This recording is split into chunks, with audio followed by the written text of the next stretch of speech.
Welcome to Fortune Friday, an interview series where I speak with entrepreneurs about money and the lessons they've learned, the relationship with, and the big dreams for their business and lifestyle. My name is Connie and I am a cash flow and business mentor. And on today's episode, I'm talking with my friend Katy Takaoka, the co-founder and CEO of Course Correct Consulting, a boutique strategy and support service agency for online businesses that include launching as part of their business model.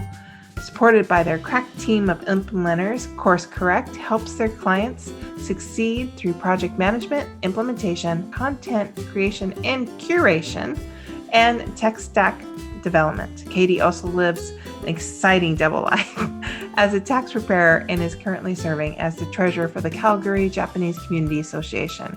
Her passions include knitting, traveling, drinking scotch, and ripping off this bio almost verbatim from her business partner, Jillian, who's also my friend. Katy and I talked about a few things, but the top three are her earliest memory about money, but as being a reward for being clever. And I think the word being clever associated with money is interesting. The math made sense when she was able to tie it back to something she cared about, which was money, and how intentional cash handling saved her from the rock bottom moment in her business. I hope you enjoy this conversation today. Here's Katy. Hi, everybody. Welcome to Fortune Friday interview series. Today, I'm joined with Katy Takaoka. Did I say it? I just said it. It's fine. You got it. Katy, tell us your name, the pronunciation. So my last name is Takaoka. Takaoka. I will say for everybody, I did find that just two podcasts I've asked for are this phonetic spelling of the name. I think I'm going to be adding that to my series moving forward. It is phonetic. It is phonetic. It's just us people in the U.S. It's the vowels, right? Like the A and the O together in English doesn't exist, I don't think. Yeah. All right. We're just going to move on. Yeah, it's all good. Well, Katy, thanks for coming back to talk with me. You did join me on the Going Beyond Revenue Summit that we did a couple years ago. And I still want to continue conversations about money. And so thanks for coming back. Let's start with the first question I love to ask. What is your earliest memory of money? I had to think about this for a while. And I think one of the first memories of money I have that really stands out was, I would say this is probably in 1994, maybe early 1995, shortly after we had moved to Canada anyway. And my dad could not figure out why there was a light switch on the wall when there was no overhead light in this living room. Mm-hmm. And so I was like, being a bit of a smart ass, but I was like, maybe it controls one of the electrical sockets. And he was like, nah. So now I had to prove to my dad that I could be right. And it turns out, yeah, I was right. It controlled one of the sockets. And I guess electricity works different in Canada than it does in Britain. I don't know. But this switch. So he was so impressed that he gave me an extra 50 cents of my allowance. Wow. So that's when I really started to correlate money as being a reward for being clever. Oh. Didn't play out necessarily with my report cards. No. Now I think that is a really interesting definition of that, of money. You can earn money by being clever. Mm-hmm. Yeah. Curious, has that translated into how you earn money today? Well, here I am.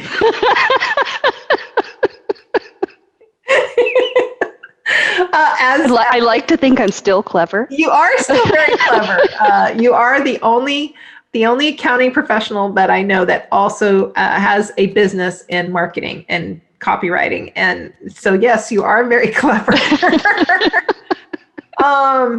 That's an interesting story to to learn that from. Also interesting that you had a light switch that controlled an outlet, but yeah, but this is a common thing in Canada. Like even the apartment I'm in now is, and maybe it's the era it was built too. It was built in the 70s, and so was that house.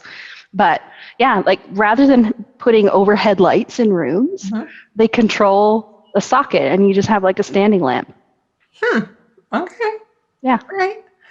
Well, I know that I think we talked in the first episode that your dad taught you a lot about money, right? My dad a little bit, and my mom particularly. Yeah. And so what's the main thing that you learned from them about money, and how has that influenced your relationship with it now?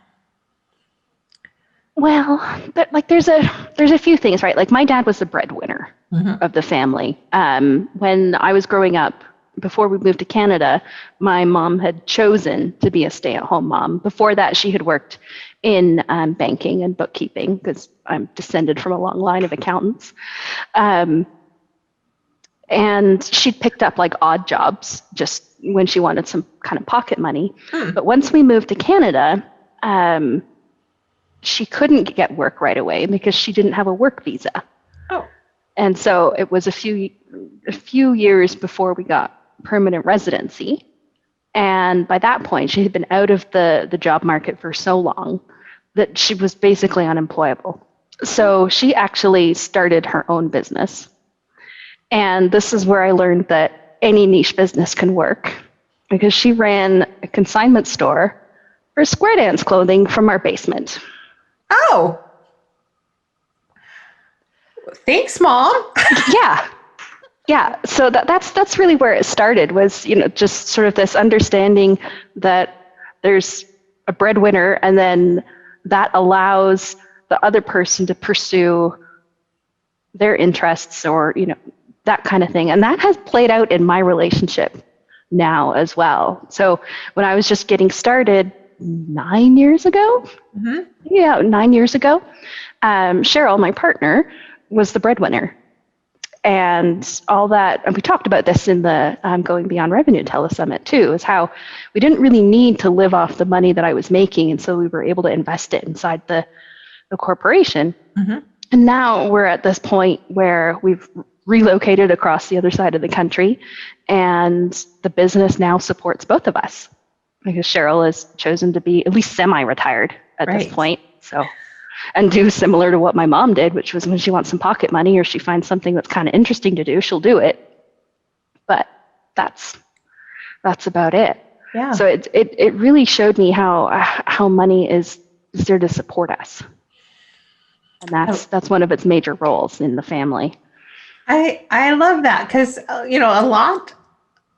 lot of the times that is how business gets started. Like there is a desire to create or do something more, or just a little bit of money to come in to support X. And I see a lot of parents do this, where they have kids and they need to support the extra expenses of kids. We'll do that. And it's more than a hobby. It's more, and I remember I had several businesses at the beginning that were hobbies. Yeah. Where I started my bookkeeping business. So interesting that your mom did that. How long did your mom have that square dancing niche consignment business? Oh, it was definitely while I was all through high school. Okay. Yeah. And she ran it for a while, and she bought it from someone else. It was an established business, and she sold it when she got too sick to continue running it. So as far as I know, it still exists. Oh, okay. Yeah. But I such an early age to learn about niching. Yes. All right. So you come from a long line of accountants. Yep. So I guess you love numbers? Well, I didn't always. No? Because I was not necessarily a good math student. Oh. And it was not until high school, when you start to choose which direction of math you're going to take, like pure or applied, that I took applied math, and there was an accounting unit. And suddenly math made sense. Yeah, made So sense. you just had to tie it back to something I cared about, which was money. Yes. Suddenly I understood. All right, because you are, again, there are many things that our conversations are one of a kind. Yes. And so for anyone listening, go back and listen to the Going Beyond Revenue telesummit, because Katy talks a lot about investing in the business and wanting to use that for legacy and for where they are at in their lives right now. But not always do people like numbers and money together.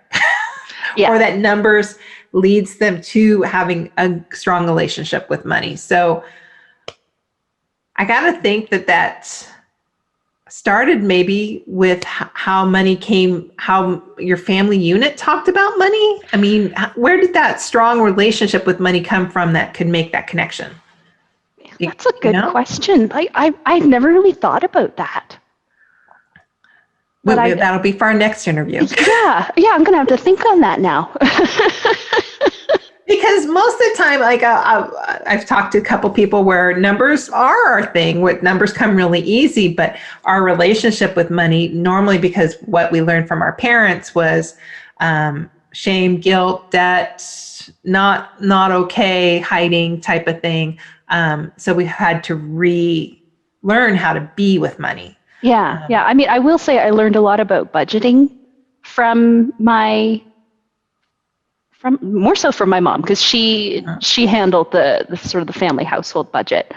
But like my overall relationship with numbers was always very complicated because I have a learning disability and because my father's a physicist. And so doing well in math and science was very, very important to him. And I just didn't.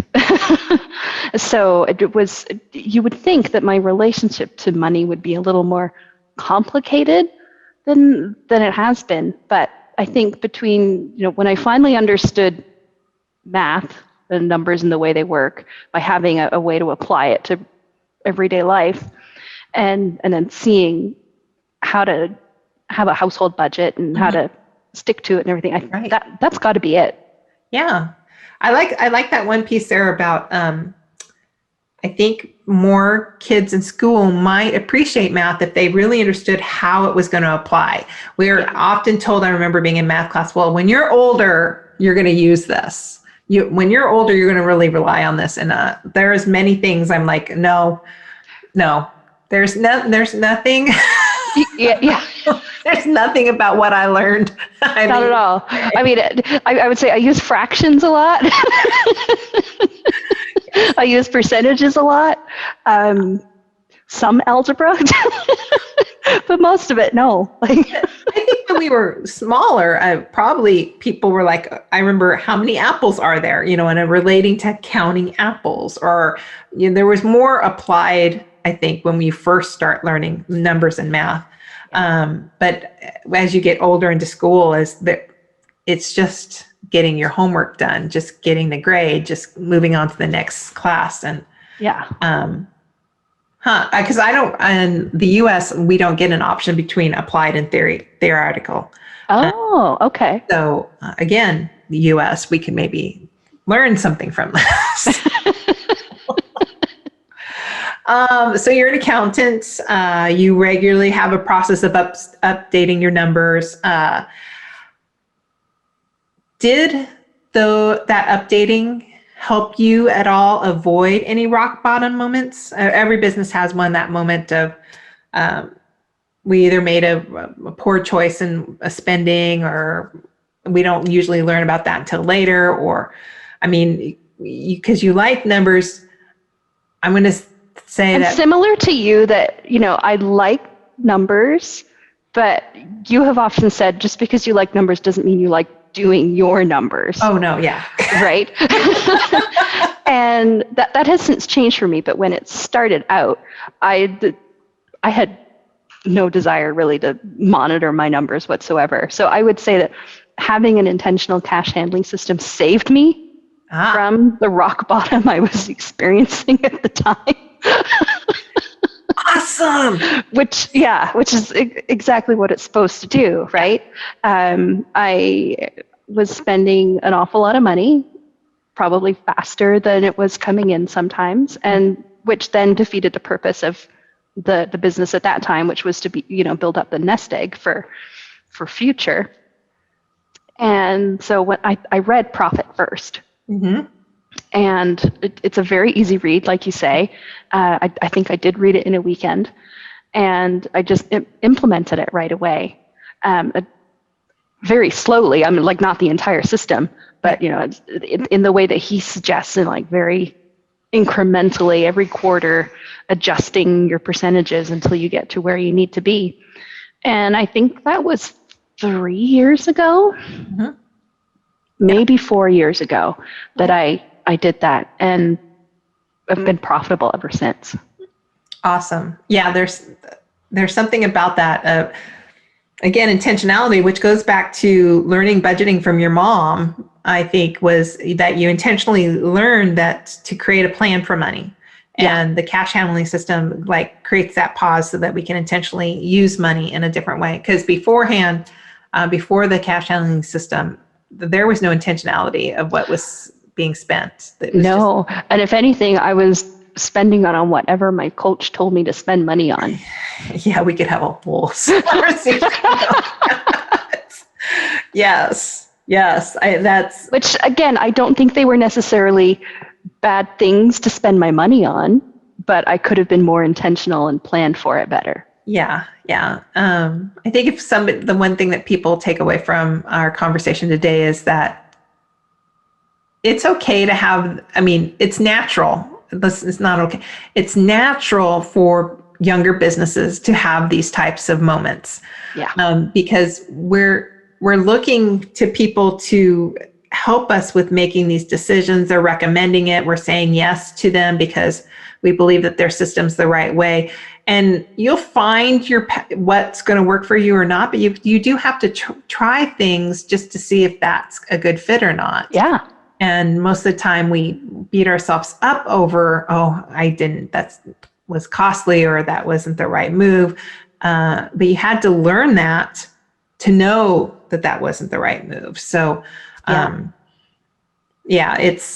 I think it's going to be interesting is like really paying attention to your gut around it. Yeah. Like your instincts exist for a reason. Mm-hmm. Yeah. More instincts. less yeses. More All right. So the last time we talked, your big dream was that this business was going to help where you're at in your stage now. Has your dream changed for your business? Yeah, because it's now doing the thing I was dreaming it would do, right? Yeah. So when was that interview? 3 years ago? Yeah. Wow. So yeah, 3 years ago, the sort of the big goal that we were working towards was just building up savings inside the corporation for the inevitable day when Cheryl would retire, and we didn't want our lifestyle to change. And so that's basically happened. Cheryl is now semi-retired. She did that in order for us to move back across the country, and now it's supporting us, and our lifestyle really. Well, aside from COVID, hasn't really changed. So yeah, it achieved that goal, and it's fabulous. So now there's a few different things that I'm kind of working on, and the business is certainly supporting those things. One of those is we have decided to build a condo. Oh, so a business needs to compensate me enough to be able to report enough income on my tax return to be approved for a mortgage. Right. So that's exciting. That is. Yeah. Another thing I'm working on is on my degree. So I never actually finished my degree. So I'm working on that. The business is financing that. Those are the top two. Okay. Awesome. So initially, the closer you get to your dream, you're going to find that your dream needs to expand or enhance or just evolve. So exactly. That's awesome. I would say the purpose of this business now, because now we have a partner in the business as well, right, is the ultimate purpose is for us to not become houseless. And is to basically just support our lives. That's between me and Jillian, my business partner, that's the big thing we want, is to keep roofs over our families' heads. Love that. Love that. Okay. And it's not clear how you're going to get there. Not always. Yeah. I wanted to put some words to that, because people tend to be, when I work with them on their numbers around this big dream, is they get really nervous about even stating the big dream because they don't understand how they're ever going to get there. But that's normal. Yeah. That's normal. If the doors aren't open for us to know how to get there yet, it's just about matter of holding that dream and to talk about that dream and like put some numbers to what that might look like. So you have some idea of like what your paycheck needs to be now, what that support looks like, new expenses to pay for your schooling. So you can put those numbers down, and they'll also start affecting what the revenue goal is, which we can start then like, okay, what does the business need to do to create that revenue goal? So exactly. Yeah. And so we just ended a fiscal year at the end of September. And so that's kind of what we're working towards. It's like, okay, what's our goal? These are the numbers we know we need to hit just to keep roofs over our heads. What else is it that we want to do? And then figure out the rest. I love that. I love that. Okay. So obviously we got a lot of gratitude for the business, because it's in 3 years' time, not this happens all the time, but you stated on our interview, and it happened. That's right. Let's what other type of inspiration can we end on this interview about money or your business? Well, I mean, one of the things that this business has been able to do for me is it's introduced me to a lot of people I would not have met otherwise, and who have really enriched my life. And I'm really, really blessed to have that opportunity. It's also given me more experience, and I've been able to grow my skills in such a way that now I'm able to give that back in the way of like time and resources to the community. Mm-hmm. So I was just recently elected the treasurer of the Calgary Japanese Community Association. And I've always wanted to find a way to give back, but because I was always living in different cities or periods of the year, I could never really settle down and be able to provide that kind of support ongoing. So now that we're permanently in one place, I'm able to do that. And I couldn't do that if I hadn't been running the business for the last 9 years. Yeah. Yeah, I love that. And I think also it's going to be great to see how that adds to what the business is able to do, because when we give our time, or we're charitable in and how the business supports our community, it does show back up. And we at the beginning, when we're like, oh, I'm going to volunteer for a board. Oh my gosh, how do I work out this time? Because when we're in like startup phase or years 1 to 5, that does seem like, because we're still in hustle, that does seem like a little overwhelmed to donate time. And I have gotten into trouble about that. You can ask me about it next time. But it does, people see that you're out there in the community. It helps with business, but I don't know, there's energetically, it just, the more you give, there's something about giving that you can receive more too. So exactly. And I was even talking about this with someone else the other day. I was like, it is super easy for me to donate money, right? It doesn't actually like hurt me to donate money. It makes me feel really good to donate money. What is hard for me to give is my time. Mm. And so that is the bigger sacrifice for me. But this is a cause that I'm really excited to be part of. So that's exciting. Yeah. So cool. Well, thank you, Katy, for having this conversation with me. And if you guys would like to know more about what Katy does, the magic she does about mixing marketing and her other business where it's taxes in Calgary, maybe you need that support, you can schedule time with her at chatwithkaty.com, and we'll put that in the side notes. And she's just a wonderful person to get to know, and you can learn how to say her name when you meet. But thank you, Katy, for joining us. Yeah, thanks for having me. It was great. All right. Thanks, everybody. Bye.